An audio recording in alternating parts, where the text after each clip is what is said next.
गांव के आखिरी छोर पर खड़ी वो नीम की हवेली सिर्फ ईंट पत्थरों का ढांचा नहीं थी, वह एक जीवित नरक थी। 100 साल पहले एक पूर्णिमा की रात ठाकुरों के अहंकार ने एक निर्दोष चीख को दीवार में चुनवा दिया था। मरते हुए उस यक्षिणी ने सिर्फ एक बात कही थी, मेरा दर्द तुम्हारे वंश की हर नई कोख में पलेगा। पीढ़ियां बीत गईं, लोग भूल गए, पर वो साया इंतजार कर रहा था। आज उस दहलीज पर माया के कदम पड़े हैं। वो शहर से आई एक चुलबुली बहू है, जिसकी हंसी हवेली के सन्नाटे को पहली बार चुनौती दे रही है। लेकिन जैसे ही उसके पैरों के आलते लाल रंग की छाप फर्श पर पड़ती है, वो खून में बदलने लगती है।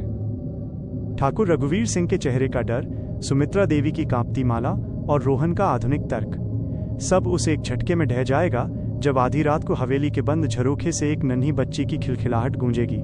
ये शादी का जश्न नहीं है, ये उस विनाशकारी खेल की शुरुआत है जहां हर सदस्य की चीख उसकी अपनी परछाई में दब जाएगी। क्या माया इस अभिशाप को खत्म करेगी, या वो खुद उस शैतानी साये की नई पहचान बन जाएगी? नीम की हवेली गांव के आखिरी छोर पर किसी थके हुए बूढ़े की तरह खड़ी थी, जिसकी दीवारों की दरारों में बरसों की खामोशी और अनकहे राज दफन थे। ठाकुर रघुवीर सिंह का परिवार गांव में मान सम्मान का केंद्र था, लेकिन हवेली के भारी सागवान के दरवाजों के पीछे एक ऐसा डर रहता था जिसने इस परिवार की मुस्कुराहटें छीन ली थीं। ठाकुर साहब खुद एक सख्त और अनुशासित व्यक्ति थे, लेकिन उनकी आंखों की गहराइयों में एक अजीब सी बेचैनी तैरती रहती थी।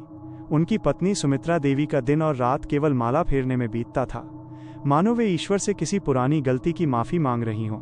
उनका बड़ा बेटा आदित्य अक्सर हवेली के पुस्तकालय में खोया रहता, जैसे वो उन पन्नों में अपनी नियति ढूंढ रहा हो।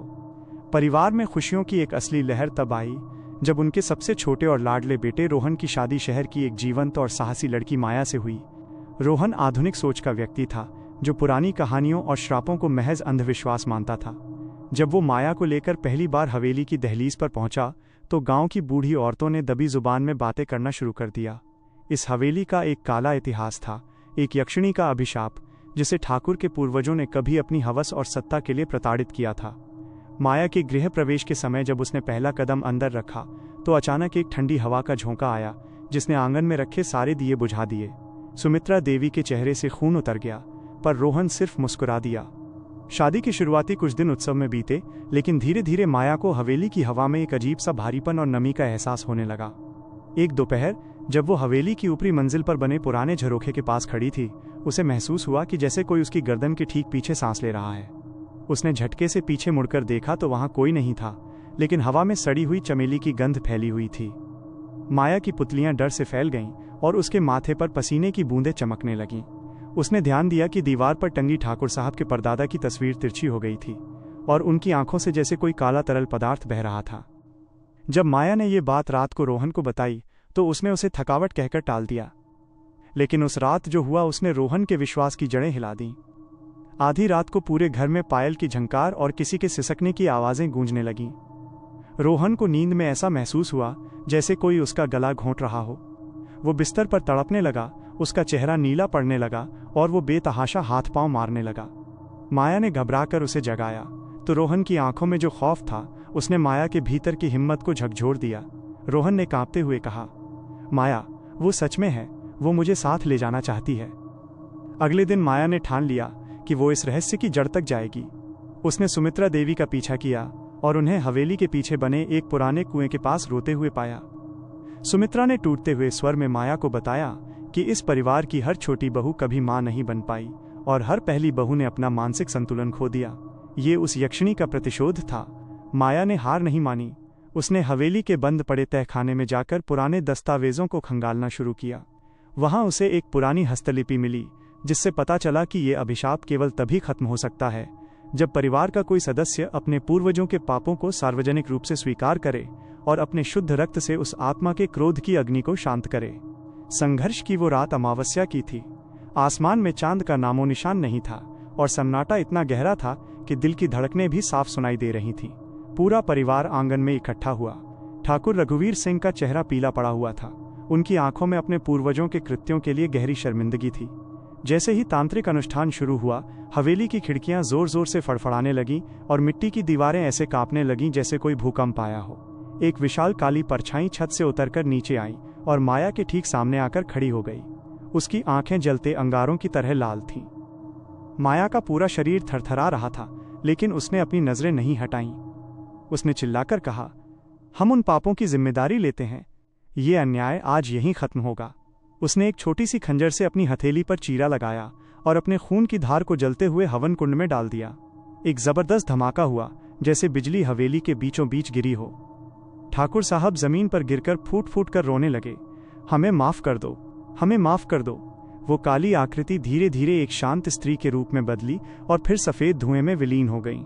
हवेली का वो भारीपन अचानक खत्म हो गया। अगली सुबह सूरज की रोशनी हवेली के हर कोने को रोशन कर रही थी। माहौल शांत था, चिड़ियों की चहचहाहट वापस लौट आई थी। सुमित्रा देवी ने पहली बार माया के माथे को चूमकर उसे मुक्तिदाता कहा।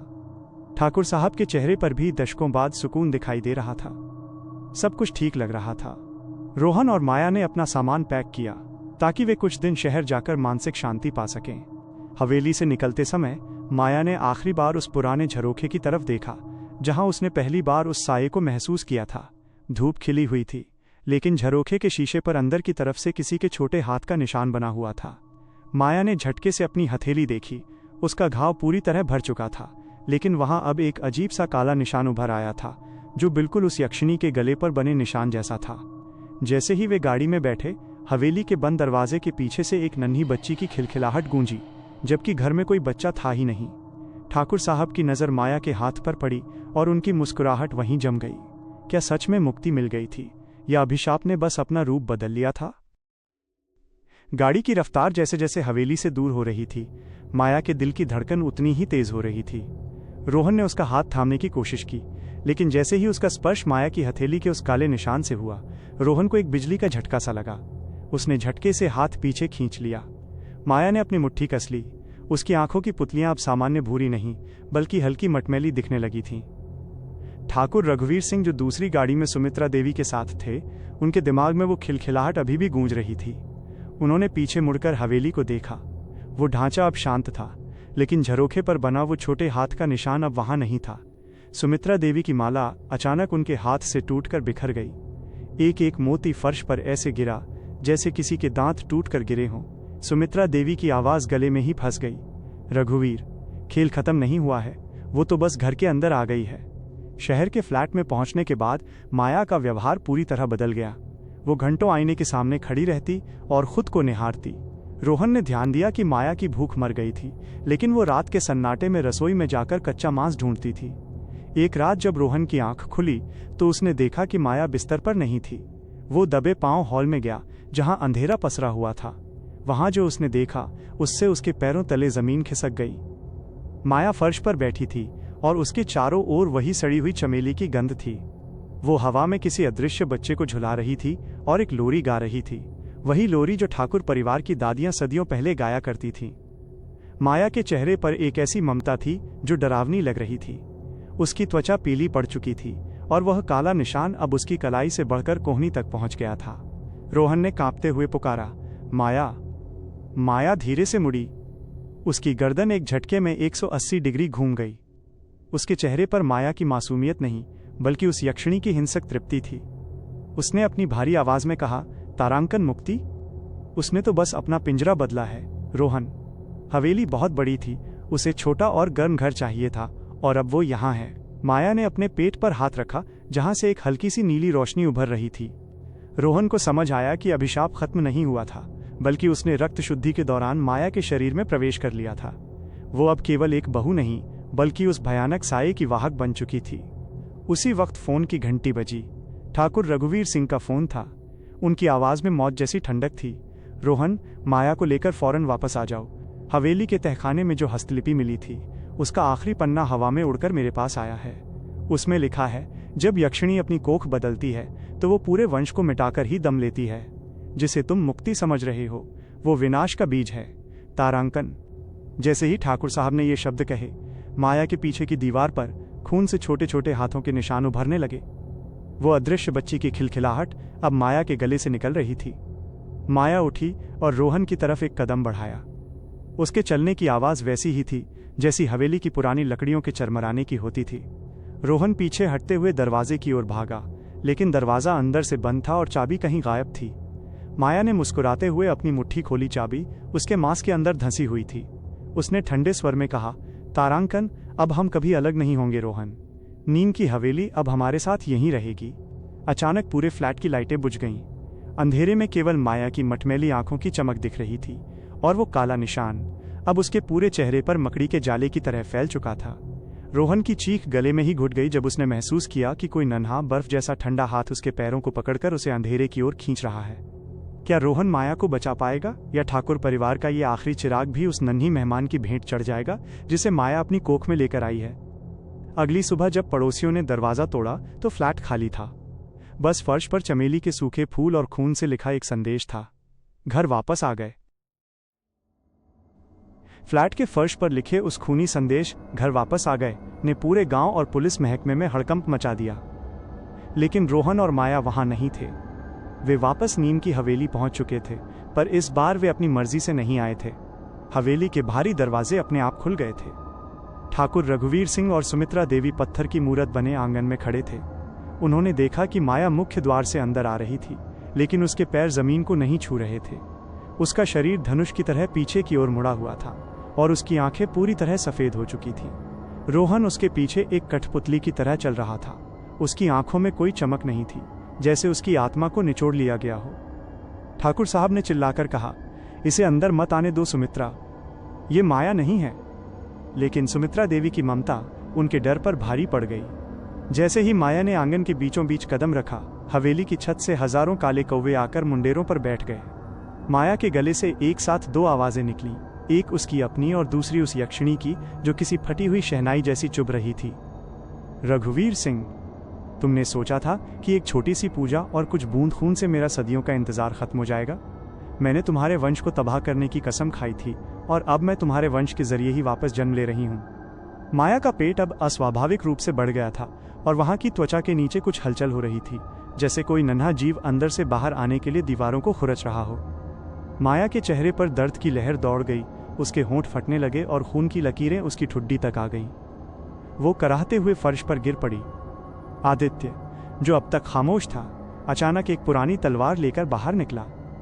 इसे यहीं खत्म करना होगा पिताजी। अगर वो शैतान पैदा हो गया तो ये गांव श्मशान बन जाएगा। जैसे ही आदित्य तलवार लेकर माया की ओर बढ़ा, रोहन ने उसे एक अलौकिक शक्ति के साथ धक्का दिया। रोहन का चेहरा अब इंसानी नहीं लग रहा था। उसके दांत नुकीले हो गए थे और उसकी खाल जगह जगह से फटने लगी थी। वह अपने ही भाई पर गुर्राने लगा। हवेली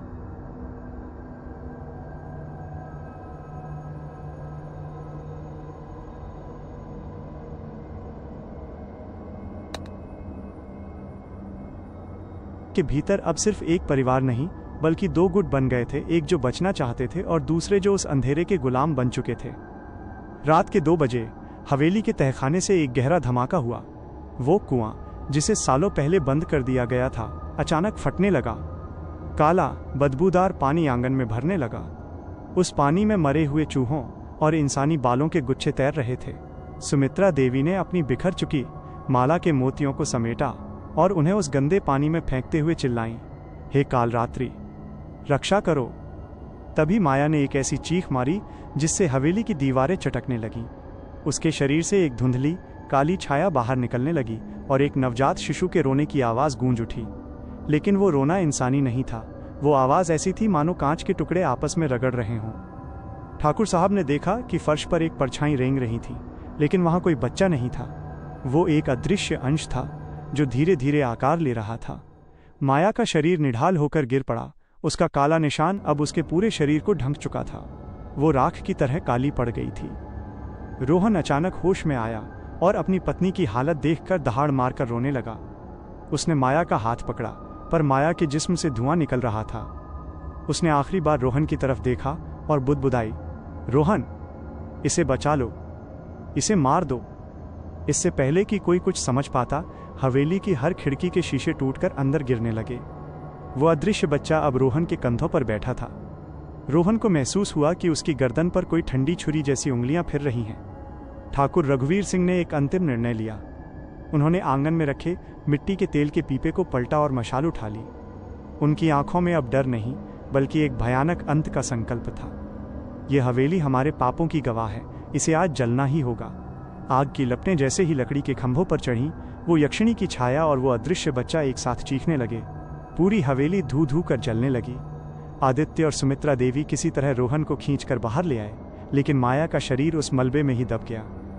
जब अगली सुबह सूरज निकला तो वहां केवल राख का ढेर था। ठाकुर रघुवीर सिंह उस आग से बाहर नहीं आए थे। गांव वालों ने देखा कि रोहन, सुमित्रा और आदित्य सड़क पर बैठे थे। सबके चेहरे काले पड़ चुके थे। सब कुछ शांत था, लेकिन जैसे ही रोहन ने अपनी कमीज उतारी, उसके सीने पर उसी छोटे बच्चे के हाथ का जलता हुआ निशान था। सुमित्रा देवी ने आसमान की ओर देखा और कांपते स्वर में कहा, आग ने हवेली जलाई है रघुवीर, उस रूह को नहीं। तभी दूर खेत से वही खिलखिलाहट फिर सुनाई दी। इस बार वो किसी एक घर से नहीं, बल्कि पूरे गांव की हवाओं से आ रही थी। क्या ये अंत था, या ये उस तबाही की शुरुआत थी जो अब हवेली की सीमाओं को लांघ चुकी थी? क्या रोहन के सीने पर बना वो निशान उसे भी उस साए में बदल देगा?